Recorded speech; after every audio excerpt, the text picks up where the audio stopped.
Hello, everybody, and welcome into another edition of The Rundown on GamecockCentral.com. I am Kendall Smith alongside of Collyn Taylor following South Carolina's 21-17 victory over the Auburn Tigers here at Williams-Brice Stadium, a victory that gave them their sixth win of the season and now gives South Carolina the opportunity to play in a bowl game. And Collyn, that sentence right there, South Carolina is bowl eligible. I mean, is that something at the beginning of the season you thought we would be saying at this point?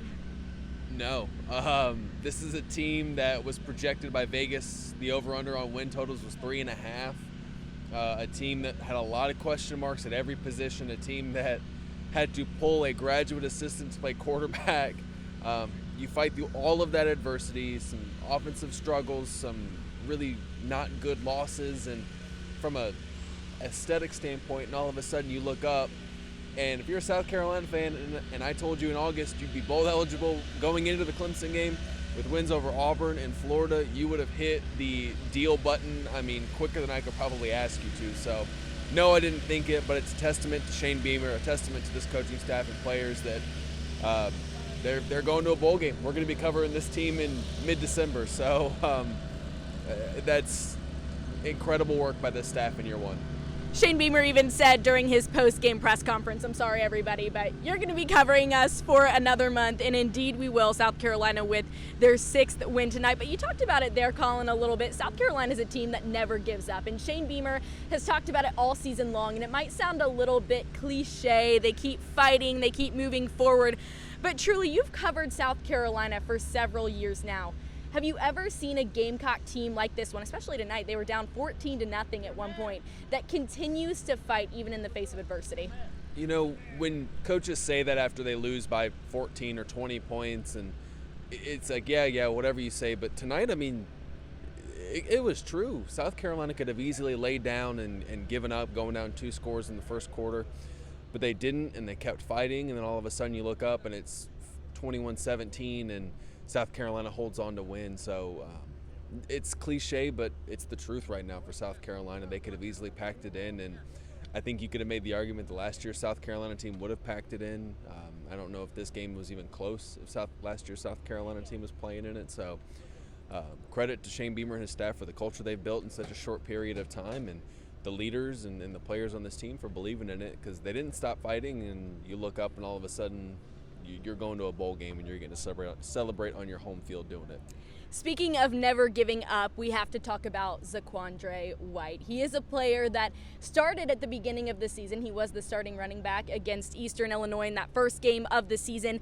And then he sat the bench for a little bit. We didn't see Z White as much, and now he comes back out. Tonight he led the team in receiving yards and rushing yards.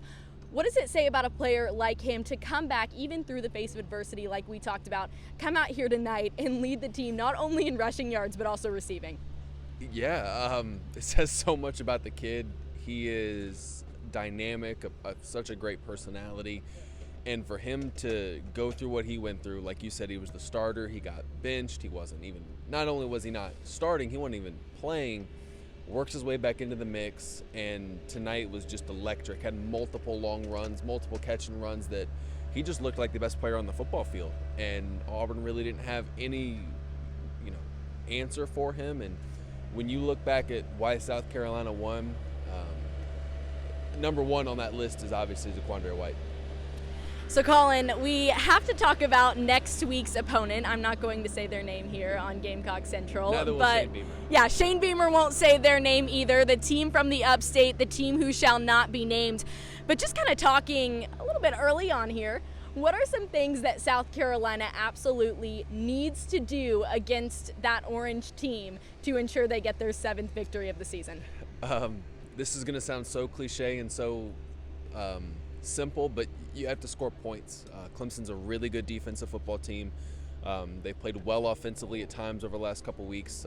The game against Wake Forest, obviously this week was one of those, but if you're South Carolina, you have to force some turnovers. You have to take advantage of some short fields if you get them, and put the pressure on Clemson, because when you look at it on paper in terms of the metrics, in terms of everything, this is probably the best chance South Carolina's had over the last 5 or 6 years since the streak ended, the 5-in-a-row streak ended a couple years ago, this is probably the best chance South Carolina's had to beat them. And you're going to have to play really well defensively and then offensively take advantage of any opportunity you can get, because this Clemson defense is really, really good, and it's going to be a struggle to score against them. Wes and I talked about it earlier today on Before the Sandstorm. The last time that South Carolina beat Clemson, I was 13 years old. I am was a freshman now in college. So. a freshman in college, 13 years old, so it's been a hot minute. Not to call you old, Collyn. I am old. No, I'm just kidding. But anyways, that is going to do it for tonight's edition of The Rundown on GamecockCentral.com. He's Collyn Taylor. I'm Kendall Smith. South Carolina taking down the Auburn Tigers with a final score of 21-17 here at Williams-Brice Stadium. The Gamecocks are bull-bound. Stay up to date with everything South Carolina athletics on GamecockCentral.com, and we'll see you next time.